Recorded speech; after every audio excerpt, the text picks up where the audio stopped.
पहले परियों की नगरी में एक लाल परी रहती थी। कुछ दिनों बाद महल में एक जश्न मनाने के लिए सब तैयार हो गई। तभी किसी बात पर रानी परी ने लाल परी को महल से बाहर निकल जाने का आदेश दे दिया। इस बात से उदास होकर लाल परी महल से उड़कर धरती पर आकर एक बाग में छिप गई। उस बाग में बहुत सारे बच्चे खेल खेल रहे थे। लाल परी छिपकर उन बच्चों का खेल देखने लगी और उन बच्चों को हंसता खेलता देखकर वो अपना दुख भी भूल गई।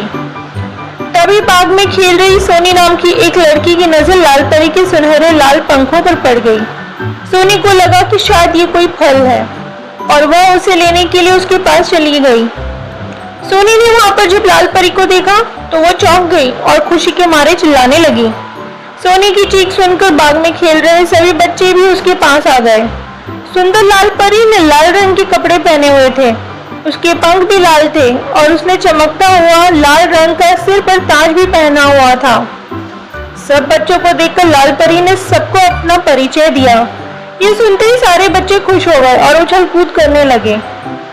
बच्चों ने दादी से कहानी में सुना था कि लाल परी सारी मनोकामनाएं पूरी करती है।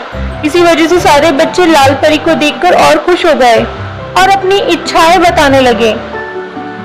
तभी चिंटू की इच्छा सुनने के बाद लाल परी ने अपनी छड़ी घुमाई और चिंटू को हवा की सैर करके वापस जमीन पर लाया। फिर लाल परी ने अपनी छड़ी घुमाई और एक रसीला ताजा आम सोनी के हाथों में आ गया।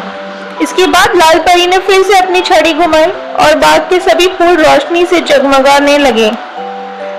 लाल परी के जादू देखकर सभी बच्चे बहुत खुश थे और लाल परी भी परी महल में चल रहे उत्सव और महल में न रहने का अपना दुख भूल गई।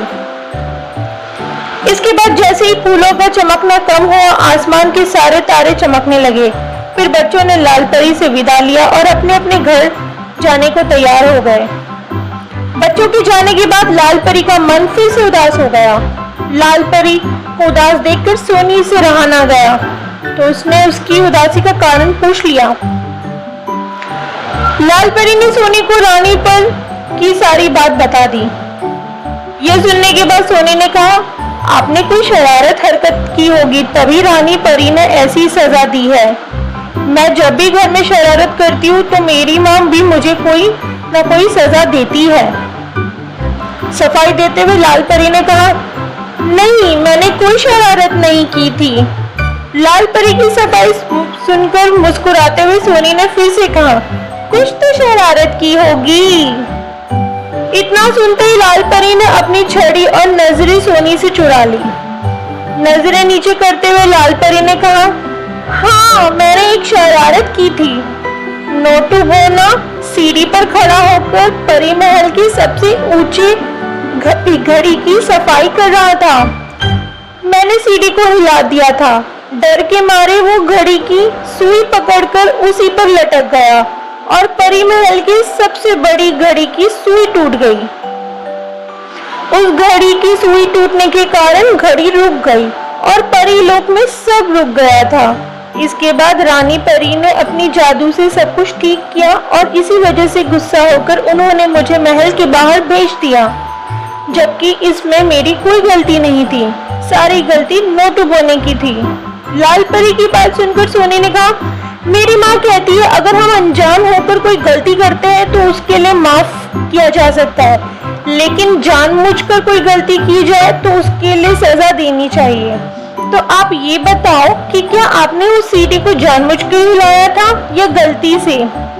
लाल परी ने बहुत ही धीमी आवाज में कहा, जानबूझकर। क्या? अगर मैं अब रानी परी से अपनी इस गलती के लिए माफी मांगूंगी तो क्या वो मुझे माफ करेगी? सोनी ने कहा, हाँ बिल्कुल। मेरी माँ ने भी यह भी बताया कि अगर कोई कार्य सच्चे मन से किया जाए तो वो जरूर सफल होता है।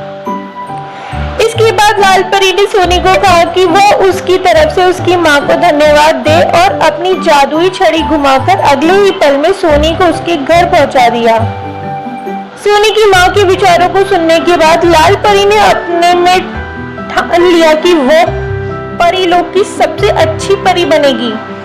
इसके बाद उसने अपने दोनों पंख फैलाए और आसमान की तरफ उड़ चली, रानी परी से अपनी गलती के लिए माफी मांगने के लिए। फिर परी लोग पहुंचकर उसने सच्चे मन से अपनी गलती मानकर रानी परी से माफी मांगी और उन्होंने भी उसे माफ कर दिया। इस कहानी से हमें यह सीख मिलती है, बेवजह किसी को परेशान नहीं करना चाहिए और अगर अपनी किसी गलती के लिए माफी मांगना चाहते हैं तो उसके लिए सच्चे मन से माफी मांग लेनी चाहिए। सच्चे मन से किया गया काम हमेशा अच्छा होता है।